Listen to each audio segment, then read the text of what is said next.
भारी अत्याचार बा, मिलल नहीं रोजगार बा, भ्रष्टाचार भयंकर कैले चारों ओर गुहार बा।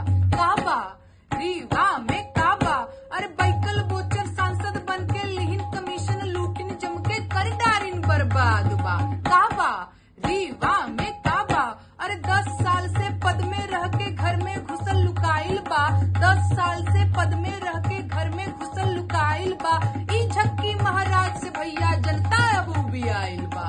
काबा अरे रीवा में काबा, शुक्ला जी है पिछलग्गू बने रबर स्टाम्प बा। शुक्ला जी है पिछलग्गू बने रबर स्टाम्प बा। 25 करोड़ के मालिक बन के दिहिन हैंड पंप बा। काबा अरे रीवा में काबा, अरे बंदर जैसन कुकी मारे जनता सुन के हक्का मारे। सूर्याई के कबो कबो है शौचालय में हाथ कडारे। काबा रीवा में काबा, अरे फिर से छाती पीपर आए, फिर छाती के पीपर आए। 1 नंबर के लीचड़ आए, जब देखा तब भांग पिए कस मंचन मांगियान बा। काबा रीवा में काबा, अरे 26 के भाई देश हित में करिहा मतदान बा। 26 के भाई देश हित में करिहा मतदान बा। उनके नाही जेकर तानाशाही पहचान